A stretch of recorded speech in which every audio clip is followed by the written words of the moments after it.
Aku mempermalukan suamiku sendiri.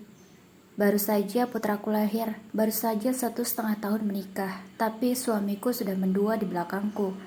Aku mengetahui hal itu dari handphonenya. Aku curiga karena setiap hari sibuk chatting dengan seseorang. Semakin hari aku semakin curiga. Saat suamiku tidur, aku ingin sekali membuka handphonenya, tapi sayang di password. Aku tidak tahu passwordnya. Selama ini aku sangat percaya dengan suamiku. Tidak pernah curiga sedikit pun. Aku menganggap dia adalah lelaki yang setia dan bertanggung jawab. Dia rajin bekerja dan perhatian dengan anaknya.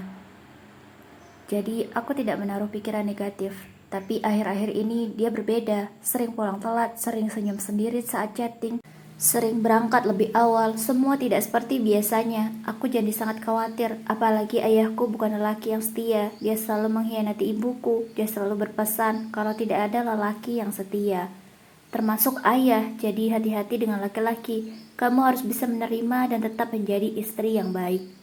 Memang iya, selama ini ibuku diam ketika ayahku selingkuh. Dia tetap menjadi istri yang baik, tidak pernah berontak atau marah.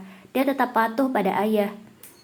Tapi aku bukan ibuku, aku akan cari tahu kebenarannya. Aku akan buktikan kalau suamiku selingkuh. Pagi ini suamiku berangkat lebih pagi. Aku sengaja pesan Grab dan mengikutinya dari belakang. Harusnya suamiku belok ke kanan ke arah kantornya, tapi dia malah lurus. Aku sangat khawatir dan overthinking. Lalu dia berhenti di sebuah rumah. Ada wanita yang keluar membuka gerbang. Suamiku mencium tangannya, memeluknya, cium keningnya. Setelah aku perhatikan, wanita itu adalah sekretaris suamiku. Aku tidak menyangka mereka tega berbuat seperti ini denganku. Aku tidak mau gegabah. Aku tidak mau buang energiku dengan marah-marah dan melabrak mereka. Lihat saja, aku akan memberi kalian kejutan yang tidak akan kalian lupakan seumur hidup kalian. Tunggu saja nanti.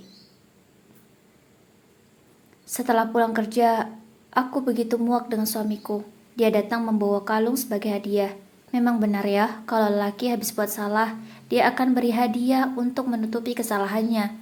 Aku tidak mau menerima hadiah itu. Aku cuek dan malas melihat mukanya. Suamiku bertanya, "Kamu kenapa sih? Kok kayak gini? Ngomong kalau ada masalah." "Aku mau kamu jujur sama aku, Mas. Kamu hianati aku kan sama dia sekretaris kamu. Tadi pagi aku lihat dengan mataku sendiri kamu ke rumah dia peluk-pelukan." "Kamu ngomong apa sih? Aku nggak ngerti. Maksud kamu apa? Aku ke rumah dia ambil berkas kantor. Kamu salah lihat kali. Coba periksa mata kamu ke dokter. Mungkin rabun. Jangan karena ayahmu suka selingkuh bukan berarti aku sama seperti dia. Jangan kamu samakan. Aku capek kamu kayak gini." Bukannya minta maaf dan mengakui, dia malah marah dan mengungkit tentang ayahku. Aku semakin yakin kalau mereka selingkuh. Aku memang tidak sempat mengambil foto karena hatiku terlalu sakit dan kecewa. Aku tidak kepikiran saat itu, jadi suamiku bisa mengelak.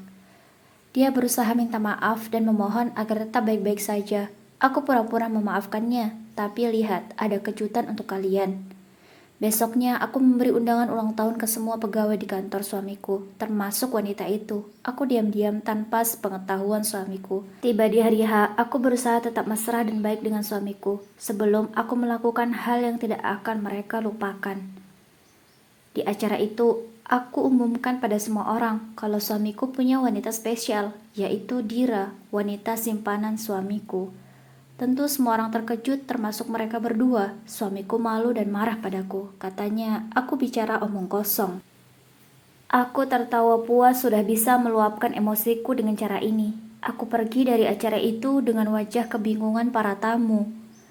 Ayahku memarahiku. Sambil marah dia menghina ibuku. Katanya aku hanya bisa buat malu, tidak bisa menghargai suamiku, bahkan aku ditampar. Aku katakan pada ayahku, "Aku bukan ibu yang hanya diam ketika ayah sakiti. Aku tidak akan biarkan suami seperti dia menyakiti aku." Aku usir suamiku dari rumah. Dia memohon agar bisa kembali. Dia memohon sampai berlutut di kakiku. Dia minta maaf dan menyesal katanya. Tapi aku tidak peduli. Aku tetap ingin pisah. Aku sedih dan kecewa. Aku pun masih menangis dengan keputusan yang aku ambil. Tapi aku harus kuat demi anakku. Tiba-tiba ibuku datang. Dia menangis. Ibu bilang dia minta cerai dari ayah. Dia sudah cukup sabar dan dia berani lepas dari ayah setelah melihatku seberani itu. Ayah marah dan menghina ibu. Katanya ibu tidak akan bisa hidup tanpa uang dari ayah. Tapi ibu tetap kekeh untuk cerai. Belum selesai sidang perceraian ayah dan ibu, ayah terkena serangan jantung. Dia ditemukan meninggal oleh pembantunya. Semua orang prihatin melihat kematian ayah. Tentu aku dan ibu sangat sedih dengan kejadian ini, tapi itu sudah takdir ayah. Suamiku juga hadir di pemakaman ayah. Dia masih memohon untuk kembali dan dimaafkan. Dia bilang dia tidak bisa hidup tanpa aku dan anaknya. Dia takut nasibnya akan sama seperti ayahku. Aku katakan terus terang, kamu itu hanya takut bernasib sama dengan ayahku, bukan karena kamu cinta sama aku. Jadi aku tetap akan minta pisah. Aku melihat suamiku begitu menyesal dan menangis. Itu karma untukmu, karena sudah mengkhianati keluarga dan istri yang sangat sayang dan mencintaimu. Wanita itu juga menyesal. Ternyata suamiku hanya memanfaatkan dia sebagai pelampiasan. Suamiku tidak serius dan hanya main-main. Sekarang suamiku depresi. Dia masuk rumah sakit jiwa karena ketakutannya akan wafat dalam kondisi tidak punya siapapun.